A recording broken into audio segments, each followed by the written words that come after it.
Welcome to Biohacking with Brittany. Thank you for listening to this episode today. And thank you for always listening. I appreciate all of the fun feedback that I get and all of the DMs that I get from you about when you listen to this podcast and how you listen to it. I had someone recently who said that she listens to it while she's in her infrared sauna. And I love that because I love that you're doing something so healthy and taking care of your body and your mind and also educating yourself on the world of health and wellness and biohacking. So I encourage you to do that, and way to go. Props from me on that. I got back from my mini vacation that I went on yesterday, and I'm feeling very, very renewed and restored and mentally in a good place. And I was kind of it wasn't too overworked or too overstressed before we left. We just have a lot going on. And my husband and I were both sick right before we left. And then his grandfather passed away. So he had to fly home to where his family is suddenly. And I was left alone, which is fine. And then he came back the day before we left, and it was just a lot of moving parts all at once in 1 week. So taking time away was phenomenal. And we really got to just be. We stayed at a beautiful resort called Pacific Sands in Tofino, and it's right on the ocean. So you open the door and you're literally on the beach. And it was awesome just to be so in nature. So unplugged.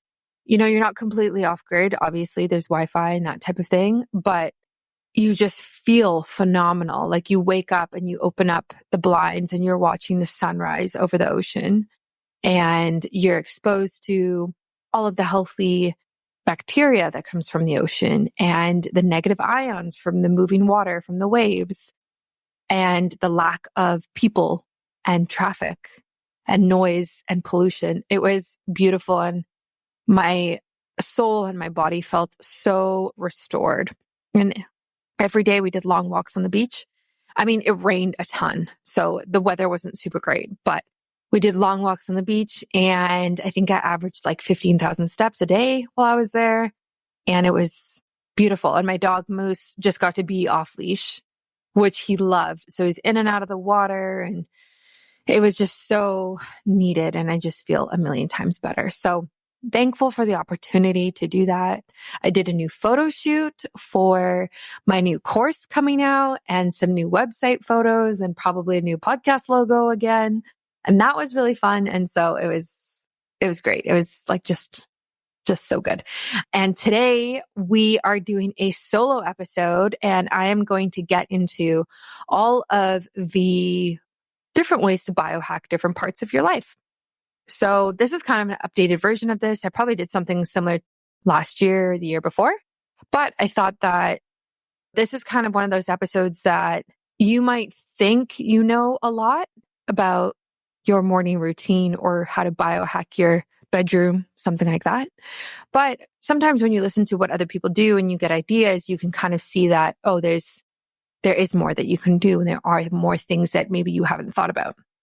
So that's what today's episode is going to be about. Before I dive in, a shout out to Neurohacker. I talked about them last week. Actually, I talked about their very potent, very popular nootropic, which is a supplement designed to enhance your brain function. But one of their other ones that I really love is called Qualia Senolytic. And this is a really cool supplement because you actually only take it twice a month, 2 days out of the month. And it optimizes getting rid of all of these sluggish, dead cells that's going on, your senescent cells. And so I've talked about them on my podcast before, but I just think what they're doing is really cool in terms of helping people age better, in terms of, optimizing longevity, and how do we get rid of these old sluggish cells to make room for new ones. And there's a lot of things that you can do. But now we're starting to see this class of supplements come out called senolytics that really focus on doing this through supplement form. And Neurohacker has one of the most potent ones out there. So I've taken this supplement multiple times. I do it not every single month because it's not designed like that. So I do it like once every quarter. I will take a couple of them. So I'll do like 1 month out of the quarter. And really to just give my body that cellular turnover, that cleanup, that fresh start that it needs. So a lot of people report feeling, 15 years younger on this or just more energized. I feel very similar. I don't know about the 15 years younger part because 15 years ago I was 15. So I don't know. I don't know. Arguably I feel better today than I did at 15. So I don't know if that applies to me, but a lot of people do report that. And so I think it's awesome to see that. And you can definitely check that out. The Qualis Senolytic product is awesome. It is such a biohacker supplement. Like, let's be real. It's very longevity focused. And I think that's why it's so popular. So you actually get 15% off, which is crazy. And you can go to neurohacker.com/Brittany. And that's Brittany spelled Brittany. I think if you listen to the show, you know that because it's in the logo, it's in the name, Biohacking with Brittany. But yes, you get a 15% off and you actually can get a discount on all of Neurohacker's products. So I have a bunch of their stuff that I've used. Like I said, I use their nootropic and now I also use their senolytic. I've been using it probably for a year and I think they're phenomenal. And I'm actually going to bring their team on, someone from their team to do another podcast episode so we can dive deep into the science behind it so you guys can kind of get more information and more data and science. And I also want to talk about BiOptimizers. Especially last week when I was sick, I think we had a sinus infection, my husband and I. And every day I was like, are you taking your probiotics? Like, we need to be taking 2 probiotics per meal right now when we're not feeling great. And the probiotics that we use are the ones from BiOptimizers. They are the best. They are very potent. It's probably the only probiotic I've used in the last 2 to 3 years. And they're my go-to, as well as magnesium to help with sleep and also digestive enzymes. So anytime we're on the road, we do a road trip, we travel, I always take digestive enzymes with me. I actually have a container in my car that always lives there because you never know when you need food. And sometimes the options aren't great and you can try to be as prepared as you can be, but hey, life happens. And so if you are going to eat something that, is takeout or processed food, digestive enzymes with that really reduces the negative side effects of that. And they help digest your food. So they're little coenzymes. There's ones designed for fat, protein, all the different sugars. And this just helps reduce the burden on your gut. So if you have any digestive issues at all, you really, really should be taking a probiotic and a digestive enzyme every single day. And like I said, BiOptimizers is the best. I don't think I would recommend anybody else. I've been using them for so long. All of my family and my friends use them as well because they are my go-to. Okay, let's dive into this episode. We are going to go deep on biohacking, different things. So we're going to talk about biohacking your morning routine, midday, evening routine. And then we're going to talk about biohacking your work environment, your bedroom, and your car, which is maybe something I actually haven't talked about a lot. So I'm excited to talk about all the things that I'm doing and what I recommend. And of course, I will 100% link all of this in the show notes and on my website. This episode is probably going to have a bunch of links in it of the products that I have, just so it's super easy for you. Some of the stuff I get on Amazon, so I will link exactly the product that I have on Amazon for you so that you can go and grab it if you want. All right, let's start with biohacking your morning routine. So I think when we think about a routine, one of the most important parts is waking up at the same time every single day. I don't want to wake up at 5:30 sometimes and 6:30, 7:30, 8:30, 9:30. We really want to create a same time frame every single day. And this is the same thing when we talk about sleep and going to bed and an evening routine. We want to regulate the circadian rhythm. And one of the ways you can do that is through waking up at the same time every day. Now, you might have to start with an alarm clock to kind of get this into motion. But once your body adjusts and you stick to it, I personally find that I don't use an alarm clock and I wake up within the same half an hour, 45 minutes every day. I'm okay with that time buffer. I also don't have to go anywhere, to be honest. I work from home. So it's pretty easy for me to not have to worry about having to, catch a bus or be inside an office or a school or anything like that at a certain time. But I think that is really important is like, let's try to create a specific routine. And then you can base the time that you wake up on based on your morning routine. How much time do you need before you start your day? How much time do you need before you get going? Like what do you really need? Do you need an hour? Do you need an hour and a half? Do you need 10 minutes? I don't know. So just really, really being cognizant of the time that you're waking up. I find as well, there is a bit of a seasonal change with this. So for me, I wake up earlier in the summer for sure. Like I can wake up at 5 and be ready to go for the day. Right now, I'm definitely sleeping in more, like 6:37. It's dark. The sun isn't up that early yet. So I think that is fine. And I think there's something beautiful to be said about living in rhythm with nature like that. I think there's a lot of power to that. So try to wake up at the same time every day. Have you heard about senolytics yet? It is a class of ingredients discovered less than 10 years ago, and they're being called the biggest discovery of our time for promoting healthy aging and enhancing your physical prime. So you know that I absolutely had to get my hands on this. Your goals, your life goals, and your career and beyond require a lot of productivity. I feel that and you feel that. But let's be honest, the aging process is not our friend when it comes to endless energy and productivity. That's why I started using Qualia Senolytic. As we age, we all kind of acquire these cells in our body that are called senescent cells. They cause symptoms of aging that we both feel. Aches, pains, slow workout recovery, sluggish mental and physical energy, and everything kind of associated with that. They're also known as zombie cells. Basically, they're old and worn out and not serving as useful of a function as they once did. So we can take something like Qualia Senolytic, which helps remove these worn out senescent cells to allow for the rest of our cells to absolutely thrive. And one of the best parts is that you actually only need to take this supplement 2 days out of a month. So I like to do this once every quarter. So I'll do 1 month every quarter where I take these supplements just to really clean out the house, to sweep out all of the old zombie cells and really create space for the healthy new ones to absolutely thrive. And you can do the same. You can resist aging at a cellular level just like I am by using Qualia Senolytic.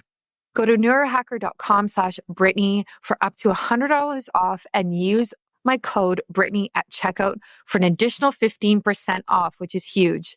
That's neurohacker.com/Brittany, spelled BRITTANY, for an extra 15% off your purchase.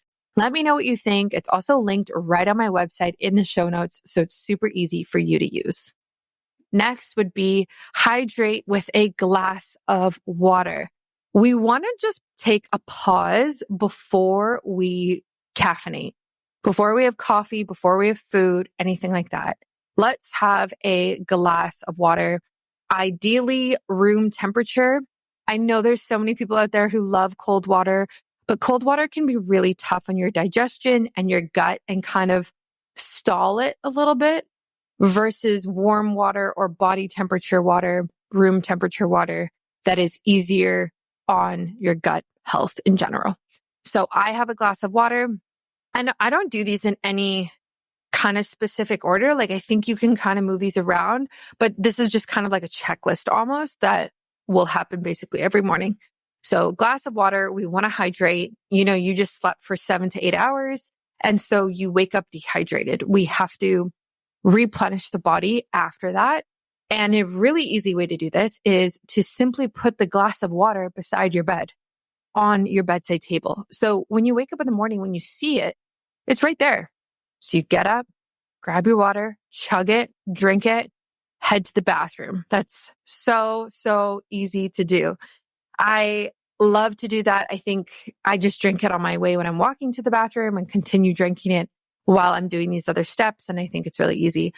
I typically don't add anything to it. I think if you wanted to enhance the water, you could add electrolytes, but I wouldn't add anything other than that. I don't think you need amino acids. I don't think you need, some people are into hydrogen water, so you could add a hydrogen tablet, but I don't really necessarily think it's needed. I think it's great and I think it adds to it, but I don't think it's needed. So then I go into the bathroom and then I like to focus on my oral hygiene. And I recommend you do this as well. So I use a tongue scraper. I have been using a tongue scraper for so long, maybe like 6 years now, 5-6 years. And I think I have the same one. It's phenomenal. So I have one that is made out of copper. And I will link from where the company, I'm blanking right now on the company's name for it, but it's really easy to use. And for those who don't know what a tongue scraper is, it's essentially a piece of metal, ideally metal, not plastic, that is in the shape of a V or a U. And you hold both ends of it and you scrape down your tongue and you get rid of all of that bacteria and I guess spit, whatever you want to call it, that has accumulated there overnight. This is actually a Ayurvedic practice, and it really helps for multiple things. So during the night on our tongue, we are actually detoxing through our mouth. And so that is that accumulation of typically more bad bacteria than good that kind of sits on the tongue. It's that like white gunk that you see. And so then when we use a tongue scraper, we're just scraping all of that off so that it's not then sitting in the mouth for the rest of the day, being reabsorbed or anything like that. So I get rid of all of that. And it's one of those habits that actually once you start it, you won't stop it because it feels so good. And then you realize how gross it is to not do that in the morning and just to go about your day without cleaning out all of that gunk that might be sitting there. When I am at my healthiest, I definitely notice a less amount or a smaller amount of gunk on my tongue. And yeah, it's definitely less. This is, very specific, but it's less thick and just a smaller amount. So I tongue scrape, I kind of clean the scraper off. I leave it on my counter so it dries before putting it away. And then I just wash out my mouth with water. This is a very Ayurvedic Eastern medicine thing to do. And it really just sets you up for a healthier oral hygiene situation. Then what I do is I splash cold water on my face. So I wash my face with cold water in the morning. I do not use hot water. I do not use warm water. I have the tap set to the coldest possible function. This is because, especially right now in the winter, hot water really dries out my skin. It really dries out my skin. I notice my skin is tighter. It's red. It's not happy with me. So cold water does not do this. Additionally, we are getting some cold water therapy in right in the morning. That cold exposure, say it's 15 seconds that you're just splashing your cold water in your face or you're dunking your face in the cold water in the sink. That is actually giving you a ton of blood flow and stimulation and, all of the oxygen and nutrients that come with that in your blood to the surface of your skin, which is phenomenal for your skin. So I just splash my face with cold water. It's very cold. And then I dry it off. During this time, after that, I typically finish my glass of water and then I will add whatever skincare routine that I'm doing. Right now, my skincare routine is pretty basic because my skin is feeling very dry in the winter. I'm using tallow, like beef organic beef tallow. I will link that. It's also from Amazon. And that is what I just put on as my moisturizer, and it helps the most. So I'm kind of going light on like a lot of products right now because, again, I just react to things and I think less is more. And so that's my morning product that I like to use. And then I'm kind of ready for the day in terms of my face. So, I'm hydrating, my tongue is scraped, my skin is ready to go. Obviously, I'll do the other things that are pretty like basic human things to do. Go to the bathroom, brush out my hair, put it up, do whatever I'm doing with my hair, get dressed, those types of boring things. That's not necessarily biohacking your routine. Then what I do is I will make a cup of tea or coffee. And right now I am very much on a Earl Grey tea kick for whatever reason. So I'm kind of taking a break from coffee, and I will drink this and make this and then go out for my morning walk most days. This is not every single day, but this is most days. So I love doing this. I have been doing this for so long that it's really, really ingrained in my brain right now that I wake up and I exercise, which is really phenomenal. And there are so many benefits here to talk about. So getting natural light first thing in the morning is helping to set your circadian rhythm. When you set your circadian rhythm, you're able to regulate and balance your hormones better. This is very important for women and men, but very important for women, even for your sex hormones when we're talking about your menstrual cycle and everything like that. Like all of those hormones are actually related. So we're optimizing your cortisol spike, your cortisol hormonal path, where your cortisol is highest in the morning and lowest at night, by getting outside, your eyes seeing the natural light, soaking that in, and you benefiting really from that. So I always recommend people go outside, get natural light first thing in the morning. Even if it's raining or snowing, it's still better than being bombarded with a bunch of blue light at home inside.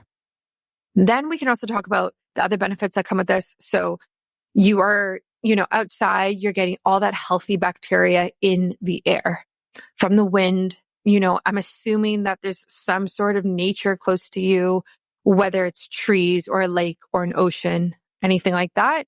You're getting all that healthy bacteria on your skin. You're also getting all those healthy negative ions. Negative ions make us feel really good. You feel negative ions when you walk on the beach, when you're standing next to a waterfall, those type of things. So that is also what you're getting exposed to. And then we also have exercise. So as you probably know, there are so many endorphins that are released during exercise. And endorphins are the good hormones, the good feeling, I love my body, I love life hormones that we can feel. So I also think that if you can only do 5 minutes of exercise, if you can only do 10 minutes, I think that's better than nothing. If you can only get up and walk your dog around the block, good job. Seriously, good job. Like that is better than going and, going on your phone and scrolling for 5 minutes. 100% that's better than that. So I really, really recommend you do that. For me, it typically looks like some sort of longer walk with my dog. It's about 45 minutes, and I will usually, like 9.9 times out of 10, I will listen to a podcast. So I kind of stack these biohacks together because the podcasts I listen to, most of them are health related. If they are not health related, I actually listen to a bunch of, I guess, like reality TV podcasts, I guess that's what it would be called. And my reasoning behind that is that sometimes my brain, I need to just be in a zone of less thinking, less learning, less education, and more entertainment. This is easy listening. I'm going for a stroll with my dog before getting into a heavy day. So sometimes I kind of need that stupid, funny, light podcast to kind of help me with that. I also, just on this note, I made a TikTok about this today. I only use wired headphones. So I do not use Bluetooth headphones for this. And I only ever have one headphone in. And then it's on a wire and it connects to my phone. And then my phone is on airplane mode. So this reduces how much EMF I'm exposed to. I don't like the idea of bombarding my body with EMF while I'm walking in the forest. Kind of feels counterintuitive to me. So I just download the podcast episode, put my phone on airplane mode, put that one headphone in, and then I have my other ear out. I do that because I've noticed that if I have only one headphone in, I feel calmer and more connected to my environment around me, which makes me feel better. So I can hear the birds chirping. I can hear if there's a bicycle coming, that type of thing. So it's like a safety component. But most of it is out of this idea of I really just want to feel and hear nature, but I don't necessarily just want to walk in silence alone for 45 minutes. So this is kind of my in-between that I do. So that is what I would recommend. I guess like the other component to this is like you can come back from your exercise and then make your breakfast. Do you know if you're getting enough magnesium? Because 4 out of 5 Americans aren't. And that's a big problem because magnesium is involved in more than 300 biochemical reactions in your body. Today, I want to talk to you about the most common signs to look for that could indicate you're magnesium deficient. Listen carefully to the end because there's a special offer happening and this could be exactly what you need. Okay, here we go. Are you irritable or anxious? Do you struggle with insomnia? Do you experience muscle cramps or twitches? Do you have high blood pressure? Are you sometimes constipated? There are dozens of symptoms of magnesium deficiency, so these are just a few of the most common ones. Now, here's what most people don't know. Taking just any magnesium supplement won't solve your problem because most supplements use the cheapest kinds that your body can't use or absorb. That's why I exclusively recommend Magnesium Breakthrough. It's the only full spectrum magnesium supplement with 7 unique forms of magnesium that your body can actually use and absorb. All BiOptimizers supplements are best in class, which is why I use them. If for some reason you feel differently, you can get a full refund, no questions asked. They are so confident that they offer a 365-day money back guarantee. Just go to bioptimizers.com/biohackingbrittany. In addition to the discount you get by using my promo code BioHackingBrittany, you get gifts with your purchase. That's right. You actually get gifts up to 2 travel-sized bottles of Magnesium Breakthrough. So act fast. This is a limited time offer. You can go to bioptimizers.com/biohackingbrittany. Use my code. It's linked in my show notes on my website and start taking your magnesium today. For the breakfast, we really, really want to make sure that we are getting enough protein, healthy fats, and fiber in there. So you want to avoid processed cereal, processed oats, or anything that's high sugar or high carbohydrate. We want to add in protein. Now, some people are really specific on this. They'll say, everyone should start their morning with 20 to 30 grams of protein. I think that's a great benchmark. I think 20 grams is a great benchmark, and you can go for that. For me, I don't necessarily count macros, but I am very aware of balancing my meals. So, for example, a lot of my breakfasts right now, they look like grass-fed organic yogurt, which is like cow yogurt, legit yogurt, or goat yogurt, if I can get it, which is a great source of healthy fat and protein and actually healthy bacteria. Then I will add local baked granola to that. So it does have oats in it, which isn't the best, but doesn't have preservatives in it, doesn't have anything added to it. So it's kind of like my in-between because it's this like little local company that I buy it from. So I use that. And then I will add a ton of berries, organic berries, just for the antioxidants from that and just to get some fruit in. And then sometimes I will add in Timeline Nutrition's berry powder, Pure powder. And that is awesome because it adds so much energy to my morning. And I'm pretty addicted to those things. So I will definitely link that in the show notes. I do have a discount code if you want to try that. That is a very powerful supplement. It's Urolithin A, and it essentially boosts the power of your mitochondria and your cells. And it gives you energy. It's actually proven to give you a ton more of energy than caffeine ever can. So that's kind of how I load up my morning bowl. I think it's pretty balanced in terms of protein, fat, and carbohydrates. I am aware, I'm just like cautious of adding anything extra to it, but that is what I do. And so that's kind of what I recommend for you. I think you could also go through it, like go about this in a very savory way. Like you could do a couple of eggs, an avocado, maybe some homemade sourdough bread, and maybe some like a small salad on the side or anything like that. Or you could do a chia pudding. Chia pudding's great for protein and fat. You could also do a smoothie. I personally am not always a smoothie girl. I don't like how cold they are, especially in the winter. And so cold food doesn't jive with me.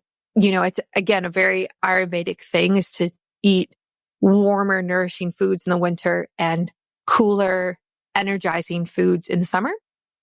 And that's very much how I typically just like how my cravings or my preferences kind of go, is like in that natural way. But there's a lot you can do. And I'm going to do some more episodes on this soon. I like the idea of people who batch cook things like healthy burritos so that you can have something that you just heat up every day and it's frozen and you make like 20 of them. Something like that, or a breakfast wrap or something that is easy, but it hits those markers of like protein, healthy fat, fiber, healthy probiotics in there somehow, vegetables, you know, and I just think that's a smart idea. So be very cautious of how you start your morning with the food that you choose. This is because if you choose something that is high carbohydrate or is processed food, you are going to have an energy dip within an hour after eating that. And you're going to feel it. So you're going to want another cup of coffee. You're going to want a piece of fruit or a chocolate bar or granola bar, whatever it is. And that is because your blood sugar is now irregulated and it has spiked and now it's dropped. And so you're feeling sluggish already by 10 a.m. and you're reaching for that next thing. When you add in healthy fat and enough protein, it helps to balance your blood sugar. So you really don't need to be doing that. You know, when you add in that stuff, even if you have a smoothie and you swap almond milk for full fat, grass-fed yogurt, you are getting so much fat, more healthy fat in that smoothie now that you are now going to have less of a spike of energy. You will still be energized, but it's going to be over a longer period of time and more of a stable curve. And you're going to have less of a drop, which is exactly what we want. So whenever I see my husband making smoothies, because he is like a protein shake smoothie guy, I always say, hey, where's your healthy fat? Because he'll add the protein powder. He uses the protein powder from BiOptimizers. I'll link it for you. It's the best. It's got probiotics in it. He adds in dates, he adds in banana, he adds in peanut butter. Mind you, peanut butter has some fat in it. I don't think it's enough. And I always say, look, you stop using that. You stop using that almond milk and put that yogurt in there, please. Or add avocado or coconut milk or frozen coconut, anything like that. So that is what I would recommend. So that is the morning routine. I hope that has given you some inspiration of like something else you can do. A couple of other things that I would add in there that I don't necessarily do every single day would be something like mindfulness or meditation. This could be something like saying mantras, having 5 minutes of visualization before you get out of bed, meditating on your day, or anything like that of what you want out of the day. The other thing you could do is stretching. I think stretching is beautiful. This is part of my goals for this year is actually is to get better at stretching, as in more frequently. when I tell you that I have thought about stretching more so many times, and I listened to a Andrew Huberman podcast on stretching and the research behind it, and I was kind of shocked and a little frustrated with myself that I don't stretch more because your body only gets tighter and more wound up as you get older. And so I really need to be making it more of a daily routine. And I have some plans for that coming this year, which I'm excited about. For example, we are moving to a house where we are building a home gym. And I am so excited because this home gym is going to be beautiful and stretching will be a major component of this. I guess the other thing that I can add in here, which I didn't have on my notes before we move on, is my husband and I actually just started doing this, and maybe this will be a little bit of inspiration for you if you have a partner in your life. We have a very set evening routine that we do for our relationship, but we have recently actually added a morning component to it. And I'll get to the evening part in a second when we get to that section. But I was thinking, I was like, okay, so we have this great like gratitude evening routine, but what if we added something similar in the morning that kind of like set us up for the day? So what we do now is we start the day, or whenever we see each other, because sometimes we wake up at different times, the idea is that it starts like the trigger for the habit is one of us passing a drink to somebody else. So sometimes I will make his coffee. Sometimes he will make me tea, or he will pass me my water, anything like that. Like that is kind of the trigger for the habit. And then we will say buenos dias, which is good day in Spanish. And then we will say, what is your number for today? Or sometimes we speak in Spanish. So we will say, my Spanish is not that great. So, ¿qué es tu número? And then we will say the number in Spanish. And as in, what is your number for the day on a scale of 1 to 10? So you woke up this morning. How are you feeling? Are you feeling like a 7? Are you feeling like a 3? Where are you at? And the reason that we started doing that part was because if he wakes up and he says, I'm a 5, and I'm like, oh, okay, like you're 5 today. Wow. Okay. How can I make your day better? What do I need to think about so that I can support you?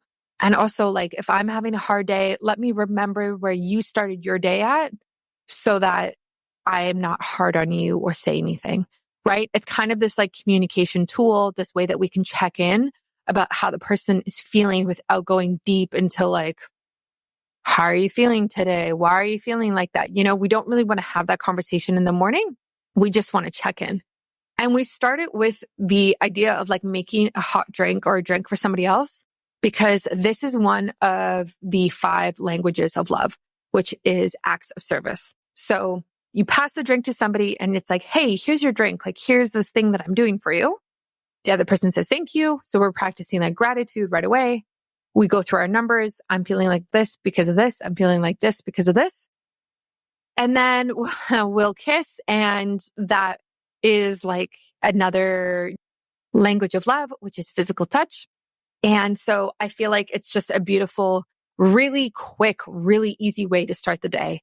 And the reason that I brought it in general, we've been doing it for probably a month now, is because I noticed that he would get up an hour after me and I would be back from my walk or doing something else. And I would already be working on my phone or texting people or doing whatever thing. And he would be slowly waking up and in a different zone. And then he would go to work. And it kind of felt like we didn't connect. Like we didn't have this moment of, hey, good morning. How are you? Like, I hope today's a great day for you. Like we just didn't have that moment. And so now this routine has like created this moment for us, even if it's 3 minutes. And I just think that's important. And I think it's really beautiful to have that moment of gratitude and communication with your partner. So I would recommend doing something like that if you are interested. Okay, next, biohacking your midday. So this is like very much, I guess this is Monday to Friday, but this could also very much be on the weekends. And this is applicable if you work at home, if you go to school, if you work in an office, everywhere you are. I am going to talk about biohacking your work environment in a second. So This is more of like the time of day versus like your physical environment around you. So we really want to make sure that you are drinking enough water. Hydration is so, so key. Right now, I'm trying to do a gallon of water a day, which is a ton, which is 3.8 liters. And I add in all sorts of things. Sometimes I just have it plain. Sometimes I'll add in electrolytes, or I will add in different protein powders, amino acids. I have the amino acids from Kion, which is Ben Greenfield's company. I love them. They're actually my favorite amino acids. The taste is really, really on par. It's just great. It's a great product. I will link that. I will link the electrolytes I use. I have the ones from LMNT. I also have the ones from Noon. So I really like switch up my electrolytes. So that's kind of that take. But this really, really helps me make sure I get in enough water during the day. Water is so, so key. When you are not drinking enough, your brain isn't functioning. You can get headaches. You can feel tired. You can feel hungry, but maybe you're actually thirsty. It shows up in your skin and how hydrated your skin is, your hair, everything like that. So hydration is key. During the day, there's so many ways to kind of bring this habit in. What we can do is use water bottles, like so basic. Have a water bottle in your car. Have one at your desk. Get a glass, nice water bottle. Again, I will link the one that I have. I have the Hydrojug, which is glass and it has silicone wrap around it. The straw is plastic. I have yet to see a glass water bottle with a glass straw. For obvious reasons, I'm just assuming it breaks too much. You can get something like a Stanley cup, which is metal. However, apparently, these Stanley cups might have lead in them now. So I've kind of put mine on pause until I've done more research into that, which is always kind of a concern when you are having a metal water bottle. So I think glass is the best. You also get like ceramic ones too, but glass is kind of my go-to. And I really recommend you have that water bottle everywhere you go. Take it with you. Have glasses of water at your desk. Have them, like I said, have a water bottle in your car. We keep water in our car. It is in plastic water bottles. I know. It's our emergency supply if something were to happen. So they kind of have to be able to be squished and put anywhere in the car. So it's not super, super great, but I always have water in the car. If I need it, anyone in the car, my dog needs it. So enough water is key. And then we also want to make sure that we're getting enough protein and healthy fat again throughout the day. So if you're having a snack, I want you to look down at your food and think, where's the protein in this and where's the fat? And if you don't know, just Google it, just research it, right? So say you're eating an apple, which is obviously an all natural food and is high in fructose, which is the fruit sugar molecule, and carbohydrates. Now, this is going to spike your blood sugar quite high. But what happens if we add, a nut butter to it, like an almond butter or cashew butter or peanut butter if you don't have anything else? These nut butters have a lot of healthy fat and protein in them. We want to make sure when we're choosing nut butters that we are choosing ones that don't have anything added to them. So no added salt and no added sugar. When you look at the ingredients, it should just say like peanuts, almonds. That's it. That's all that should be in there. And ideally not roasted either. This is kind of what I would recommend. I love macadamia nuts, macadamia nut butter. I've made my own before. It's probably my favorite nut butter. It is so expensive because macadamia nuts are so expensive, but macadamia nuts are very high in healthy fat. So I personally switch it up. I will do an organic, all natural peanut butter, or I will do a same thing for almond butter or a cashew butter. There's one called rainforest butter, which is I think it's cashew, Brazil nuts, and coconut butter. So I'll do that one because I also want the different minerals and different amounts of protein and fat that come from these. And I think it's healthy to have a diverse diet. So I'll switch that up and I'll have it with an apple, a banana. I don't really eat bananas very often because I find they're too sweet, but different apples or pears as well. I kind of swap between those two. So that's an example of how you can get more protein and more healthy fat in very easily. Another really great idea is to create or bake something at home that you bring with you to work. So something that has a, healthy amount of these things in it, like a muffin or energy balls that have protein powder added to them or healthy fats in them. Again, I actually just found a recipe. I can attach it. I will link it to this show notes. I haven't made them yet. Maybe I'll make them tonight. But it is, let me read it to you, peanut butter protein cookies. So again, I was like, oh my gosh, I love peanut butter cookies. But then I was like, man, even when you make peanut butter cookies and they're paleo, you're still looking at like not a lot of protein in them. So then I started thinking, okay, like I'm sure there's people out there who've created protein cookie recipes. So the ingredients in this are, natural peanut butter, eggs. Eggs obviously have great protein in them. Coconut oil, great fat. Then it is a vanilla pea protein powder. So then you're just getting all of that really dense protein right in that protein powder. Some sort of sugar.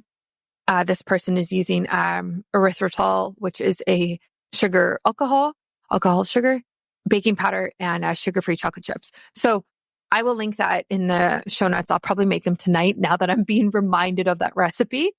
But thinking about doing something like that so that we're supporting healthy blood sugar levels throughout the day and you're not crashing, you're not creating some sort of drawer in your house in your work environment that has all these secret snacks in there. That's not at all what you want to be doing. Okay. We want to have healthy food. Healthy food is like so much easier to do when you make it from home. So prep. Use your weekends, use your nights, prep your healthy food, get into the kitchen is what I really recommend. Okay. Then we want to talk about short bursts of physical activity. I think I've said this on the podcast before, but I had a friend who used to work I think he worked at PwC, which is a accounting firm.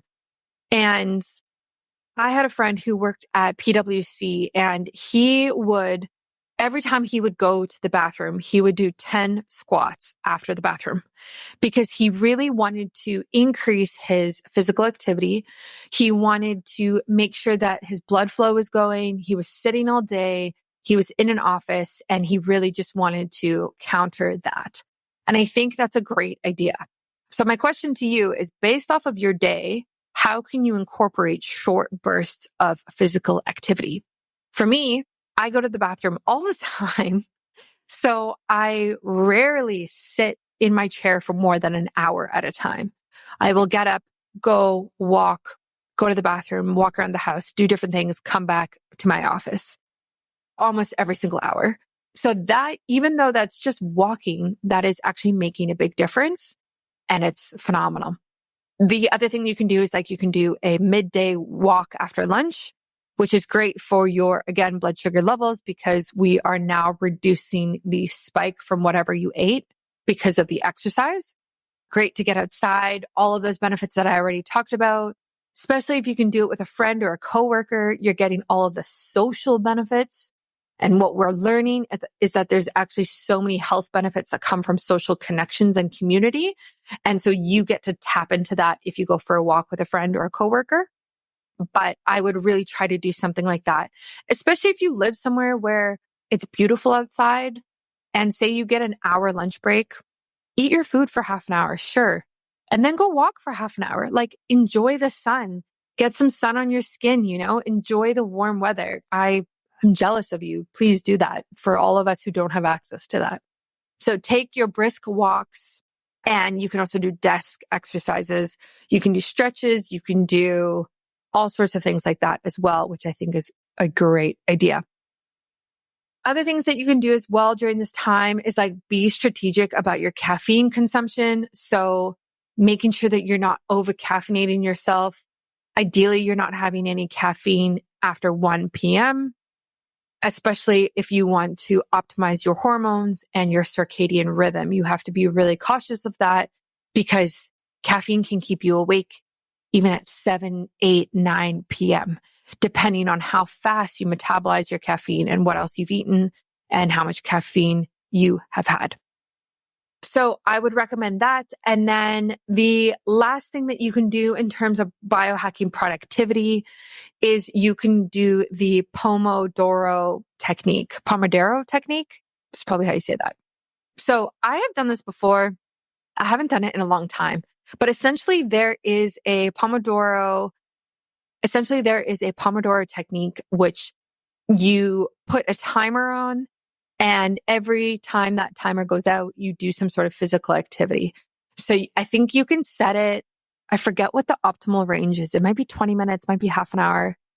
I'm honestly forgetting what the specifics are, but you could do, I'm going to work for half an hour, and then the timer goes off, and then you get up from your desk for 5 minutes and you do jumping jacks, or you do push-ups, or you do whatever you want. And there's timers online that do this, so you don't have to kind of worry about keeping up with it. And it will just be in a little alarm on your computer, and then it will remind you like, hey, now is the time to move. So sometimes we do need those external reminders around us to be able to do something like that. And I don't think that there's anything wrong with that. Like, I really don't. I don't think that there's anything wrong with using the tools that we need in order to be healthier. So if you want to try something like that, I would definitely recommend it. Okay, now we're going to get into the evening routine. We really want to be limiting our exposure to artificial light at this time. So depending on the time of year, depending where you live and what time the sun goes down, you kind of want to wind down how much you're exposed to probably an hour before the sun goes down. So for me right now, I think it gets dark around like 5:30, 6 p.m. right now. So because that's so early, I don't have to kind of worry about this too much right now in the winter. But in the summer, when the sun sets at 10 p.m., I'm definitely, aware of my artificial light way before that, especially around like 8, 9 p.m. So we want to limit our exposure to this. How do we do that? We can do that through using blue light blocking glasses and wearing those a couple of hours before we go to bed. I use the ones by Optix. I will link them. These are the best blue light blocking glasses I've ever used. They are very high quality and very chic and very fashionable, which I love. What I found when I started using blue light blocking glasses in the beginning, like a few years ago, is I found that they were very cheap and ugly, to be honest, and like things that I would never wear in public and not really designed for from a fashion standpoint. They just simply were like pieces of plastic. They felt like they came from China and they were just like super, super cheap and they were marked up. And I've tried a lot of them. Like, chances are, if you have any blue light blocking glasses, I probably tried the brand that you have. And the only ones I like are Optix, which is why I use them. So the ones that I have are very sturdy. I will link them. They're really nice and they're red. So the lenses are red. They're not orange. They are completely red and they block out all the blue light spectrum, all of the nanometers. And this was really important to me because, again, I've tried other ones where it didn't block out all of it. It only blocked out some of it. And I would say to these companies, like, guys, these are great, but they don't block out enough. I don't want orange glasses. I want red glasses. So there's kind of been a bit of education, I think, around that for companies now. But these are the ones that I love and I will put them on. And so then if I'm watching a show, I have them on. If I'm on my phone, I have them on. I block out the lights from the light in my house, the lights like on the ceiling, that type of thing as well. And I also have red lights beside my bed. And these are from Amazon. I will also link them. These are phenomenal. One of the best Amazon finds I've ever had is these little bedside table lights. And they go different colors. So they go like green, blue, red, white. And I always have them set to red. And then they also have a spectrum, so you can go high or low. And these are phenomenal.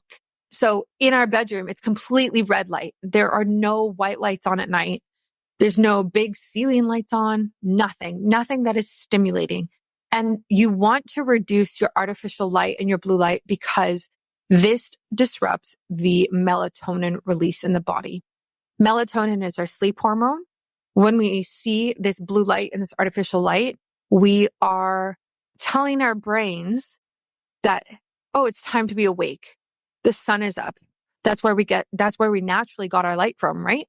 So it's time to be awake. It's alert. And then you get people who have sleep issues, who struggle to fall asleep, wake up multiple times, or are restless and can't sleep properly. But we have to start with light when it comes to our evening routine. We have to start with making it dim, making it dark, only using red and using blue light blocking glasses. So I will link those products for you to take a look at. Absolutely. Now, something I talked about during the morning routine is the waking up at the same time every single day. This is equally as important as going to bed at the same time every single night. I think there is a option here for things to change as the seasons change. For me, for example, I go to bed typically at 8:30. I will read for an hour, maybe 45 minutes, probably 45 minutes. And then I will go to sleep around 9:30, like lights out around 9:30. I love doing this. I find I am the most energized from this and feel the best the next day. And when I'm reading, I will, again, it will be the red lights in the bedroom. I'm reading with my blue light blocking glasses on, even though there's only red lights, because where I live right now, I'm kind of like in a city. So there's lights from the street that come through. So even though we have blue light blocking or blackout curtains, there's still some light that comes through and I don't want to see that. And so that is kind of what we do in terms of going to sleep at the same time every night, just to regulate my hormones and my circadian rhythm. You also want to maintain a cold bedroom for this, okay? This is, ideally between 60 to 67 degrees Fahrenheit is what a lot of people like and what a lot of the research has been based on. But you want to keep it cold and then ideally warmer in your bed. That's what I like to do. So back to the routine part is like I will put these blue light blocking glasses on a couple of hours as I'm winding down, watching something on Netflix. I'm not on my phone at this time. I stop going on my phone around 7 p.m. My notifications will turn off and it will go into like sleep mode. And then it starts up again, I think the next morning at 7:30. I think that's something like that. I forget what I set it to, but I have this like routine and it's available on your iPhone. If you have an iPhone, it's really easy. So it just kind of limits when my notifications can come through. So I'm not bombarded and I'm not stimulated by anything. And then, I will wind down, brush my teeth, maybe take a shower sometimes, that type of thing, and then read and then go to bed. Something that can really help if you're struggling with sleep is having a hot bath or sauna before bed for relaxation. I used to do this a lot growing up, and I used to do this a lot more than I currently do it, but this really does help you sleep better. That is because if you do a hot bath or a sauna, what happens is that hot temperature, that core temperature that you're increasing, and then that drop afterwards, once you get out, helps with the circadian rhythm and helps release melatonin. So when you think about like kids, it's actually great for kids and babies to take a warm or hot, if they're older, hot bath before bed, because it's that drop in temperature from suddenly being really hot to really cold that helps them fall asleep. So I used to do that as a kid all the time, even as a teenager, even now. I would do that. And I think you can get the same benefit from a sauna as well. So sauna's obviously got a ton more benefits I've talked to length about.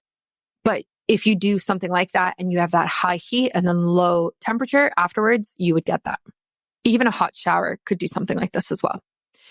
In terms of the other things, like you just want to avoid very stimulating activities before bed. So my thing with this is like, if you're going to work out, be really intentional and smart about the time that you're choosing to work out. I don't really work out unless it's the summer. The summer is different because I usually go to bed later and the sun is up later. I won't work out past 6 p.m. Like today, I'll probably do a Peloton ride, maybe 5:30 or so.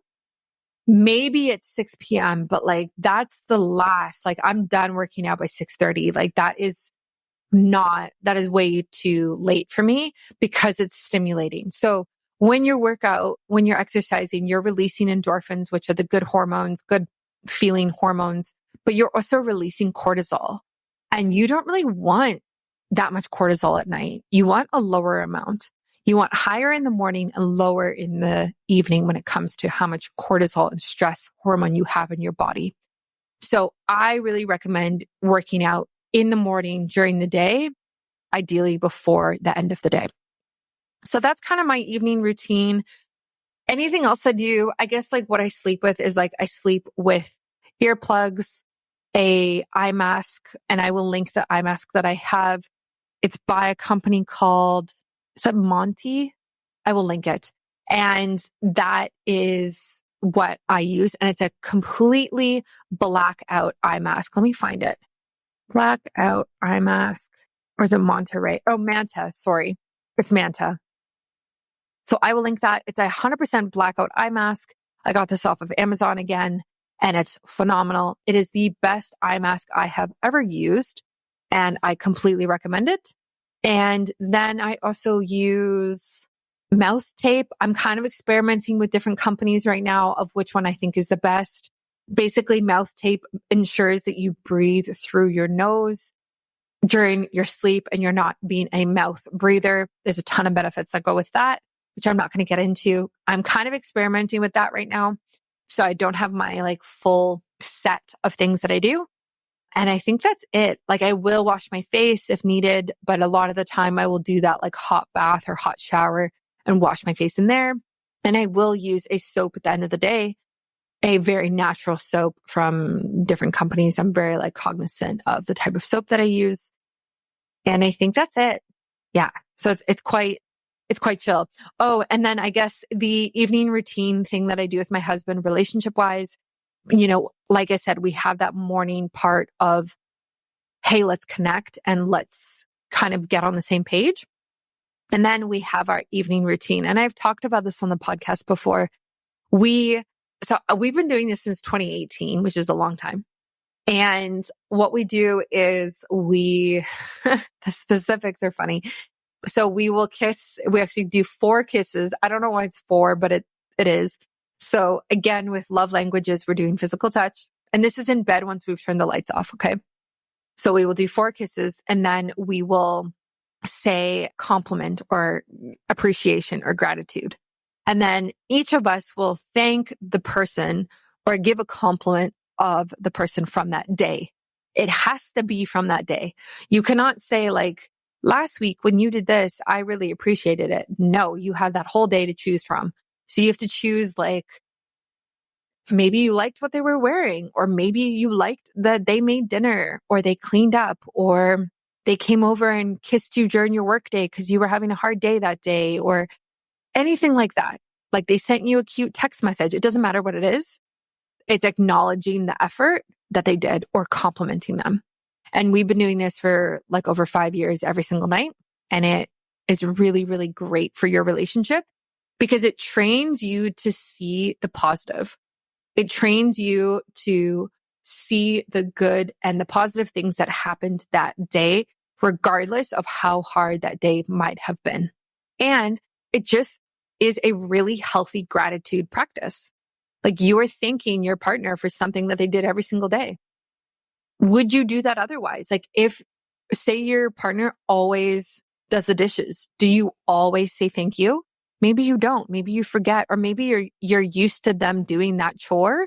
So now you don't thank them as much. But now when you create this space and this opportunity to thank them, it just feels really, really good. And sometimes it's fun. Like sometimes it's, my husband will say something that I didn't think he would say, like, or I didn't think he would notice. Like, oh, you wore your hair in this new way and I actually really liked it. But he didn't say that during the day. So I didn't think that he noticed. But then at night, when we have this moment of gratitude, he says that.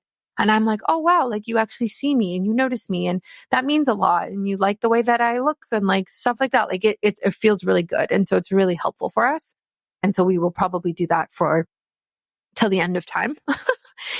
The other component that we've added to that recently, because now we have this morning routine, is we will check in with the numbers. So we'll say, okay, this morning you were a 5. Where are you now?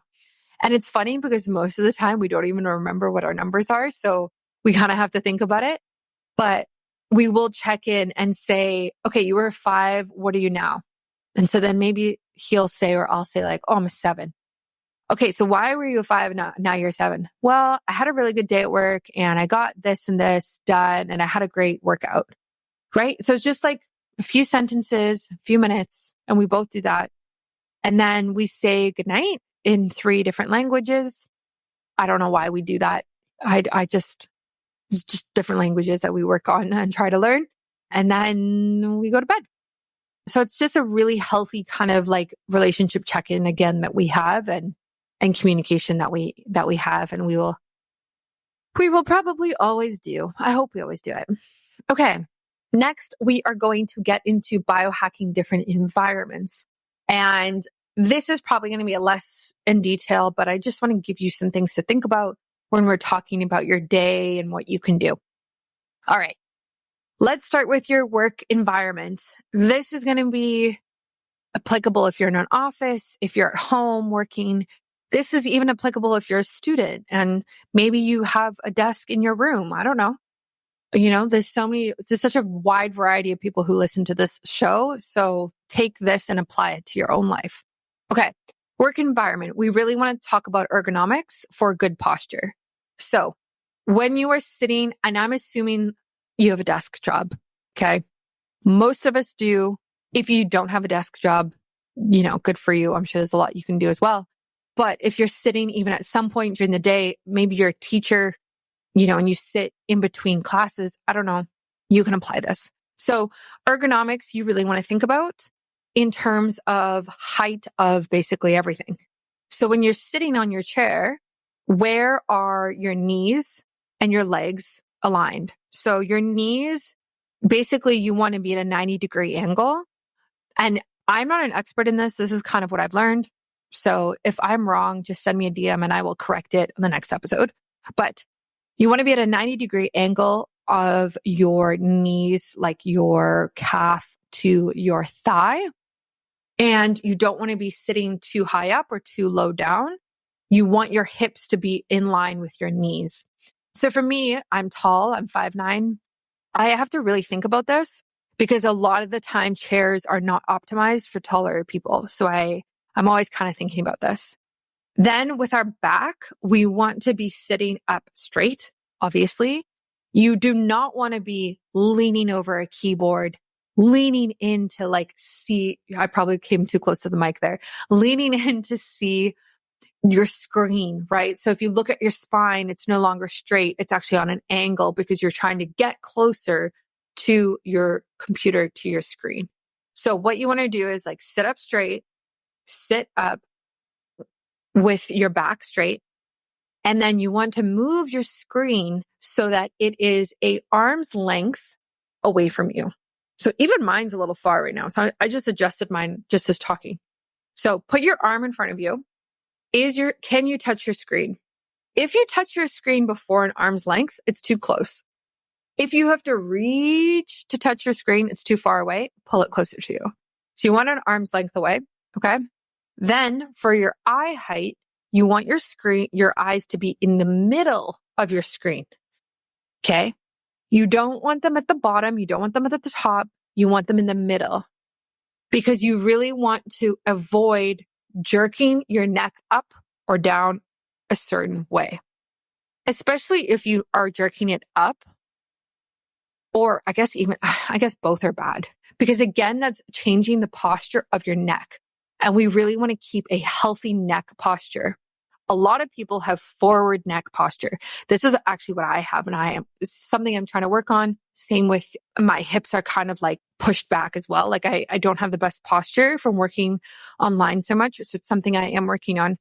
And you want to be really cognizant of having that forward neck posture that nobody wants. And it does not look good. And it impacts how you walk, your posture, your jawline, everything. And it also leads to a lot of pain, leads to neck pain and shoulder pain. So be very cognizant of that.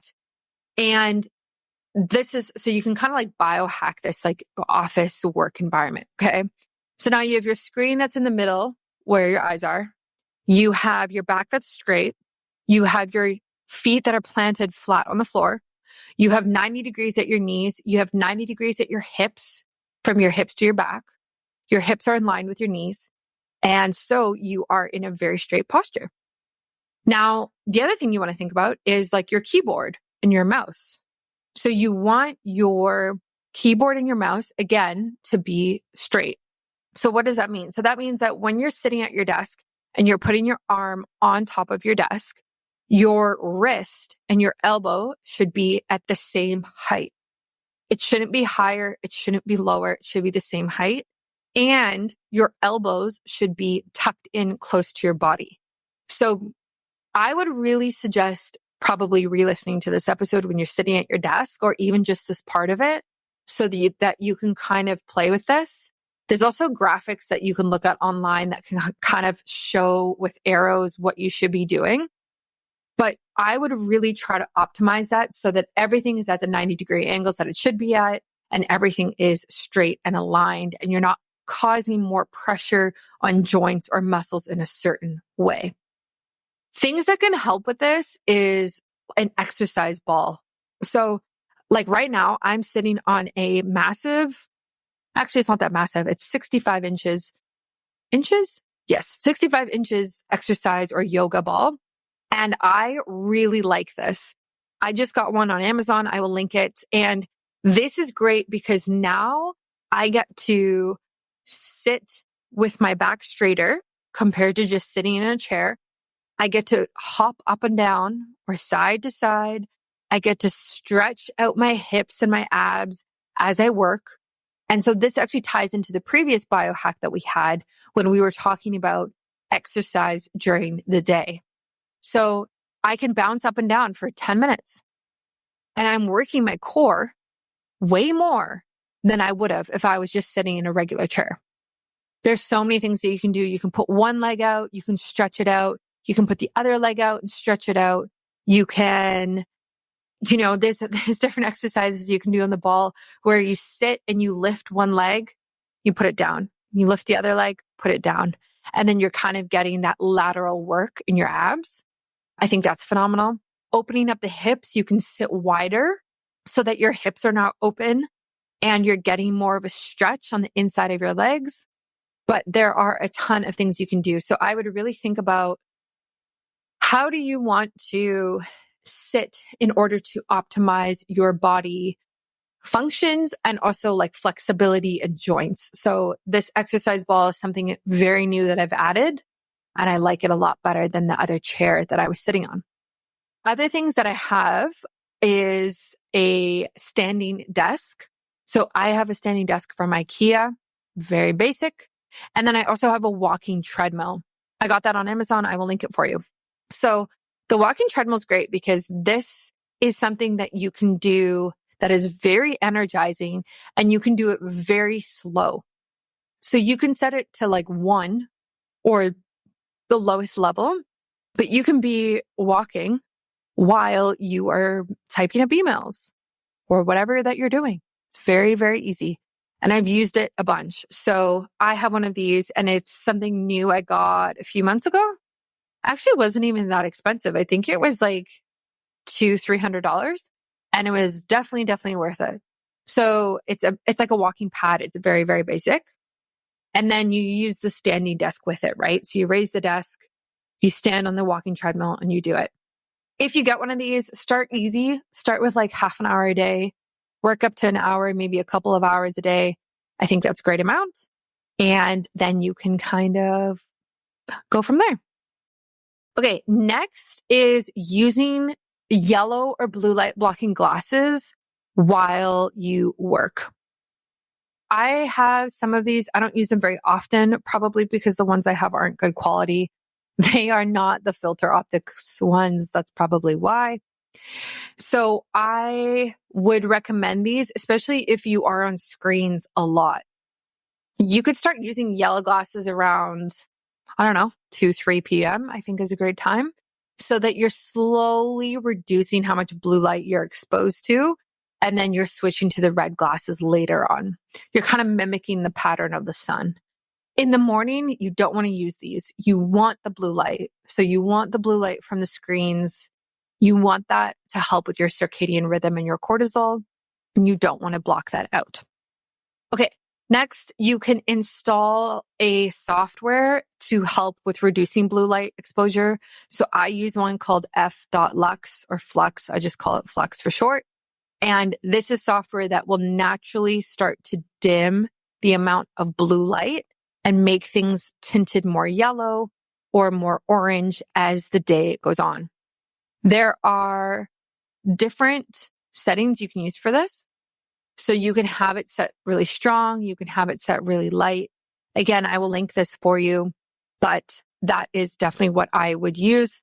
And I like this because like around 5 p.m. or 6 p.m., like say I'm still on my computer, my screen will be orange. If I turn it off, it's like bright white. And I'm like, no, I don't want that right now. I'm kind of trying to relax and like wind down from the day. So I think that is a great, great idea in terms of software that you can just install on your computer. Another biohack for your work environment that I started incorporating a couple of years ago is using a left-hand mouse if you are right-handed. So I actually heard this on a podcast that Dave Asprey did a long time ago. And I bought my mouse and then I stopped using it. And then I started using it again.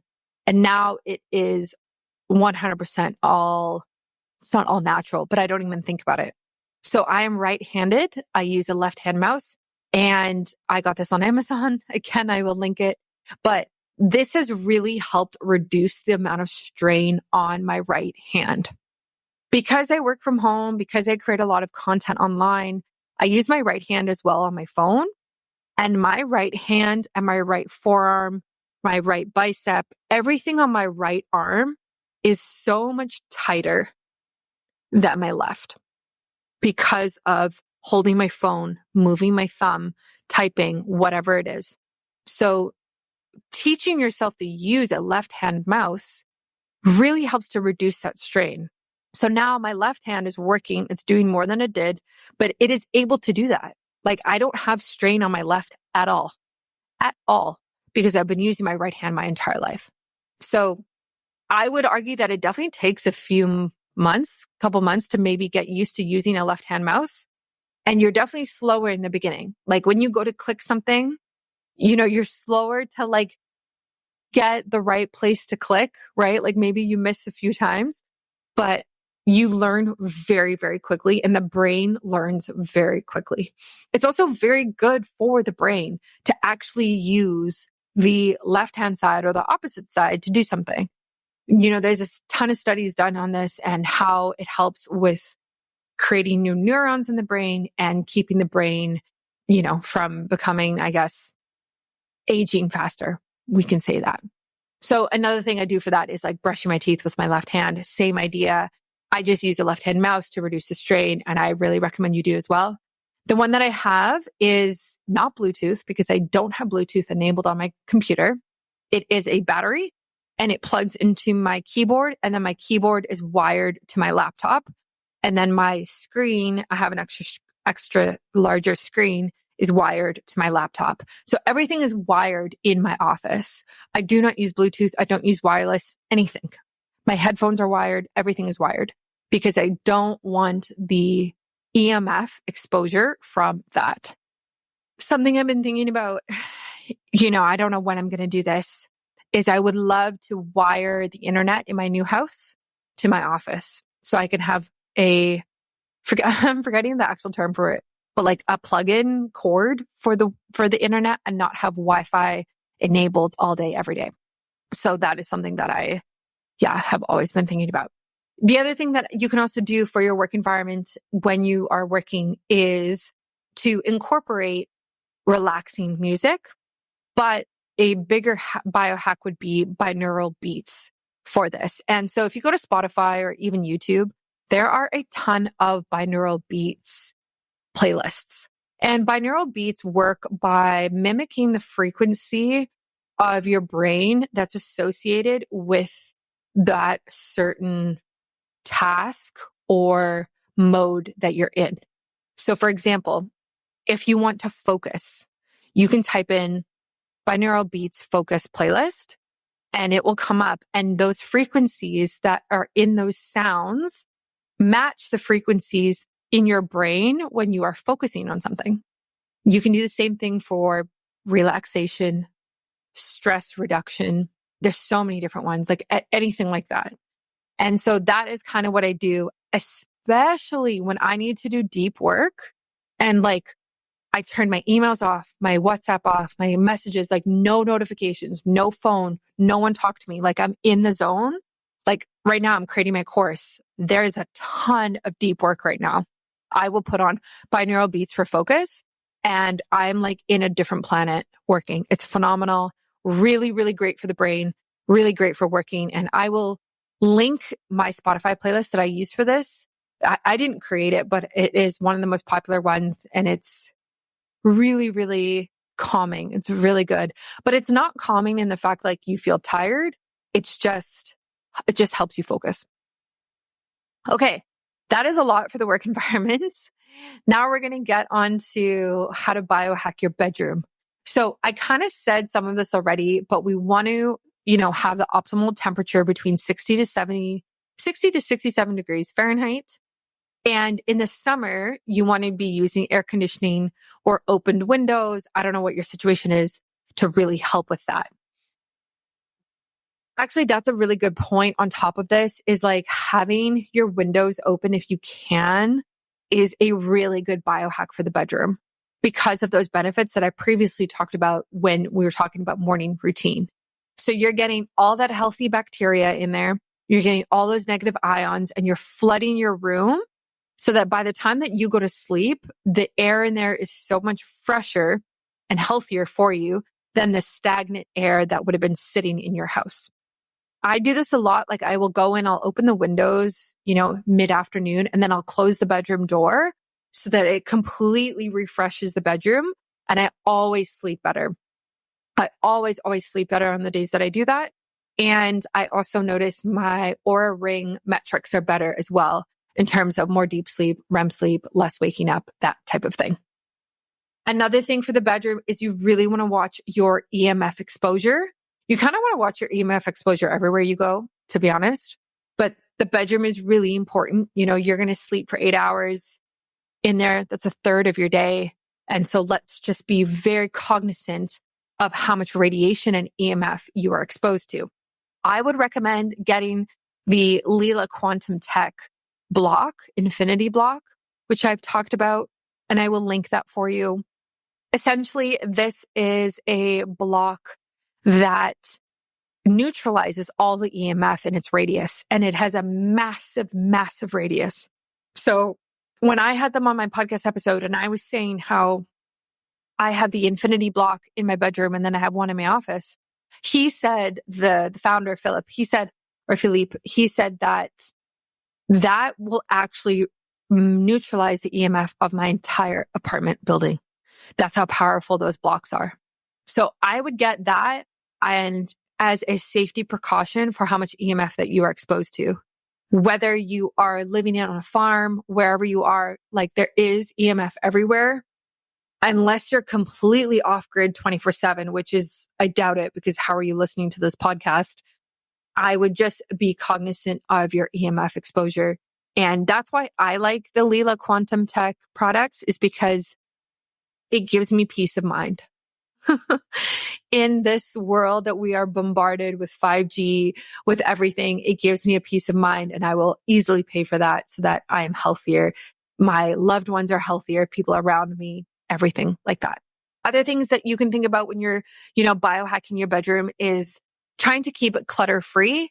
This is really good for the brain. There's been research that has shown that the less clutter we have, the healthier our environment, the lower our stress levels are. So keeping a clutter-free bedroom. I mean, think about it. It's a bedroom. Like, you actually don't need that much in there. Like, you sleep in there, maybe do a couple of other things, you know what I mean? But like, you don't need a lot in there. And then just helping that to be a stress-free environment so that you can sleep better. And hand in hand with that goes the hand in hand with that go the activities that happen in your bedroom. So I avoid all work-related activities. I do not work in my bedroom. I do not go in there and sit. Very rarely do I go in there and sit on my laptop and work or work on my phone. I think it's a bad idea. I think I want to keep that room sacred.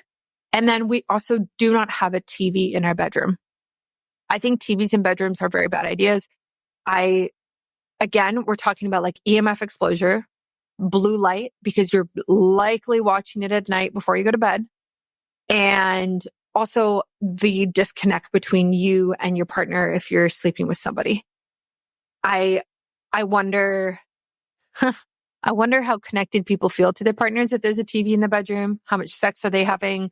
You know, how is the relationship actually going if you are kind of doing that every single night before you go to bed? So I would just be really, really cognizant of that. I know some people will like only be able to fall asleep if there's a TV on. I think that's problematic. I think you are, again, exposed to a bunch of EMF and radiation. I don't think you're letting your brain completely switch off and relax. And how can you, like, I just don't understand, like, how can you fully sleep if you're still being stimulated and you're half asleep? You know what I mean? Like, your brain is still hearing those noises of the TV. Like, that blue light, that bright light is still shining through your skin, even if your eyes are closed. So really, if that's your habit, I would really look at how you can reduce that. Even if it's starting with something like using a software like F.lux on your TV or on your computer to reduce the light. Going to sleep with blue light blocking glasses on while it's on, whatever it is, just being very mindful of it. Okay. And last but not least, biohacking your vehicle, your car. So a couple of things for this. Number one, let's talk about, again, EMF exposure. I think that if you have an electric vehicle, an EV, I would be very, very cautious about this. I will not be buying an EV because I don't agree with the idea of sitting in a electrical box and driving around. I don't want the radiation, so I will never buy one. I don't agree with them. I understand some people say it's better for the environment. However, I'm personally not okay with sacrificing my health for that one car. And then also there's like people who've debunked how healthy it is for the environment, EVs, you know, so I'm kind of, on the fence about that part. But the EMF exposure definitely worries me. There are a couple things you can do. Leela Quantum Tech has a product designed for the car. So I would 100% buy something like that. Buy something that can reduce the EMF and the radiation that's coming from the very vehicle that you're sitting in. You're literally sitting on a battery. Like, I just can't with EVs. I just can't, like, but if you do have one, you're sitting on a battery. So you need to do something about it. So please get the Leela Quantum Tech car product, vehicle product. It's on their website. I will link it for you. And also, if you buy any of their stuff, you use my discount code so that you can save. I will put it in the show notes. It's also on my website. So you can do that. And then if you have a regular car, you can also have that in there. I don't think it's needed. Like, I personally don't have anything that's EMF blocking in my car because it's not really needed. But we will also never have the Bluetooth turned on in my car. So even though my car can connect to Bluetooth and you can connect your phone to it, we will use a wire. So I'll use like a charging cable. I'll plug my phone into the car, and that's how we will use any sort of maps or Spotify or anything like that. You know, you're still exposed to obviously that cellular data connection. So maybe it is worth actually getting some sort of EMF blocking tool in the car. Something else you can do for the car, I think, which is really nice, is like essential oil diffuser. There's a ton now that are designed for the car. I think this is a really smart idea. You can add different essential oils that you like and get that aromatherapy, which can be very relaxing. If I was somebody who had to commute to an office every single day, I would 100% get one of these. I will link the one that I like on Amazon that I've seen that just makes sense. There's different ways that they can plug in. Again, we don't want to do anything with Bluetooth. And so you plug it in, add the essential oils, and now your car smells like, oranges or I don't know, hibiscus or I don't know, whatever, all the different trees. I'm blanking, but there's so many, or sage and that type of thing. Like there's so many different ones that you can get. And I think that is a smart way to do that. Again, keep in mind the posture that you're having in your car when you are driving. Make sure that it is aligned with your body. And then on road trips, make sure you are stopping, pulling over the car, stretching every couple of hours, moving your body, because we really just want to be moving the body more in general. Okay. This was a lot. I feel like I hope I gave you a lot to think about, a lot of ideas from biohacking your morning routine to your midday, to your evening routine, your work environment, your bedroom, and your car. All of the things I talked about will be linked in the show notes so that you can easily find it right now, like on Spotify or on Apple Podcasts. You can just scroll down and see all the links and click right there. You don't have to leave your phone. You can also go to my website. My show notes are on my website. They're in a blog format. So you can send that link to somebody else. You can bookmark it. You can save it for another day, which I really, really recommend. And I hope this just gave you inspiration for how you can level up your day. Like, how can we optimize these different environments, these different parts of our day? I love listening to podcast episodes like this, and I know a lot of people do as well. So that's kind of why I wanted to do it. Okay, I will catch you on Friday for another episode, and thank you for listening. If you have any feedback or if you have any questions, please send me a message on Instagram and follow me at BioHackingBrittany. Thanks for listening to another episode of Biohacking with Brittany. If you're interested in finding the show notes or the sponsors for this episode, you can do so on my website, which is biohackingbrittany.com. Remember to follow me on Instagram, where I'm most active. My handle is @biohackingbrittany. And if you're interested in working together and you want to email me directly, you can do that. My email is info@biohackingbrittany.com. And I look forward to hearing from you and having you tune in next week.